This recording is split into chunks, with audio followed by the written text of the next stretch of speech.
আমার ঘৃণা করার একটা লিস্ট আছে। আমি কাদেরকে বেশি ঘৃণা করি। এই ঘৃণা করার লিস্টের ৪ নাম্বার পারসনটা হচ্ছে শেখ হাসিনা।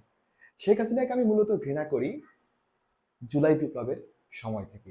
জুলাই বিপ্লবে যখন সাধারণ ছাত্র এবং মানুষের উপরে হামলাগুলো হলো এবং এই হামলার জন্য যে দলটা দায়ী সেটা হচ্ছে যে আওয়ামী লীগ। এটাকে আমি সরাসরি বলি। এবং যেহেতু আওয়ামী লীগ দায়ী এবং আওয়ামী লীগের যেহেতু সভানেত্রী শেখ হাসিনা এবং দেশের প্রধানমন্ত্রী ছিল, তাই তাকেই হচ্ছে আমি ঘৃণার লিস্টে ৪ নম্বরে রাখি। এখন ১, ২, ৩ নম্বরকে এটা নিয়ে একটু পরে কথা বলছি। দেখেন, আমার একটা নিজস্ব একটা আইডিওলজি রয়েছে। আইডিওলজিতে আসলে আমি কাকে ভোট দেই এই ব্যাপারটা ডিপেন্ড করে একটু অন্যভাবে। এই কথা আমি অকপটে স্বীকার করছি যে ২০১৪ এবং ১৮ নির্বাচনে মানুষরা ভোট দিতে না গেলেও আমি কিন্তু ভোট দিতে গিয়েছিলাম এবং আমি ভোটটা কিন্তু সে সময় নৌকা প্রতীকেই দিয়েছিলাম। আমার আইডিওলজিটা হচ্ছে এমন যে ধরেন আমার আসনে যে কয়জন লোক নির্বাচন করবে এর মধ্যে সবচেয়ে যে আমার কাছে মনে হবে যে কম দুর্নীতিবাজ বা কম খারাপ আমি তাকেই আসলে ভোট দেওয়ার ক্ষেত্রে চিন্তা ভাবনা করি। হ্যাঁ, যদি এবারকার নির্বাচনে পিআর সিস্টেম হয় তখন হয়তো আমার ভোটের জিনিসটা চেঞ্জ হবে যে আমি একটা কোনো দলকে ভোট দিব। কিন্তু যদি পিআর না হয় আবার গণতান্ত্রিক ভোট হয় তখন কিন্তু আমি চিন্তা করবো যে আমার আসনের জন্য যে বেস্ট প্রার্থী আমি তাকেই ভোট দেবো।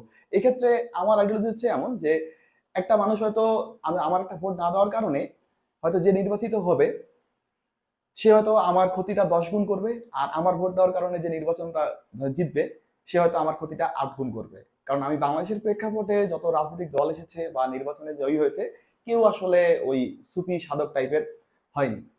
এখন দেখেন, আমি শেখ হাসিনাকে ঘৃণা করি ৫ আগস্টের সময় থেকে, মূলত যখন ছাত্র জনতার সাথে এই হামলাগুলো হলো। প্রায় ধরেন যে ২০০০ লোক মারা যাওয়ার কথা হয়েছিল, পরে যদি এটা লিস্টেড ৮০০ কত জনের মতো ৮৬৫ জনের মতো একটা লিস্ট সম্ভবত আছে।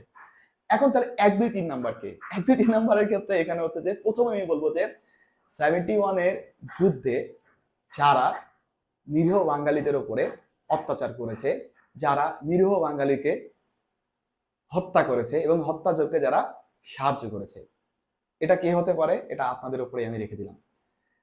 এখন হচ্ছে দ্বিতীয়ত হচ্ছে যে আপনার আমি এই ২ আর ৩ নাম্বার হেড লিস্টে কে থাকবে? এটা হচ্ছে ভারত এবং পাকিস্তান। এটা হচ্ছে যে লিস্টটা আসলে র‍্যাঙ্কিংটা আসলে দুইজনকে আমি সমানভাবে ঘৃণা করি। তাই কেউ ২, কেউ ৩ বা যেটা যার মতো করে ধরে নিতে পারে। এখন কথা হচ্ছে যে শেখ হাসিনার এই যে ২০০০ হত্যাকাণ্ড, ধরে নিলাম ২০০০ হত্যাকাণ্ড বা দেশের যে দুর্নীতি হয়েছে, এইগুলোর জন্য আমি তাকে যতটা ঘৃণা করি, তাহলে যারা ৩০ লক্ষ মুক্তিযোদ্ধা ২ লক্ষ মা বোনের সম্ভ্রম নিয়ে খেলা করেছে, তর্ক সাপেক্ষে ধরে নিলাম এটা ৩ লক্ষ মানুষ মারা গিয়েছে। তাদের আমার ঘৃণা করার হারটা কতটুকু হবে? এবং নির্বাচনের ক্ষেত্রে আমার ভোট দেওয়ার ক্ষেত্রেও সেই রিফ্লেকশনটাই বরাবরই হবে। আসলে আমারে এই ভিডিওটা বানানোর উদ্দেশ্য হচ্ছে আমারে সুশীল বলে, এর দালাল ওর দালাল বলে ট্যাগ দেওয়া হয়। এটার থেকে আসলে বড় কথা হচ্ছে আমি আমার নিজস্ব আইডিওলজিতে বিশ্বাস করি এবং আমি আমার জায়গায় অটল। ধন্যবাদ সবাইকে আসলে আমার এই সংক্ষিপ্ত ভিডিওটা দেখার জন্য। আসসালামু আলাইকুম।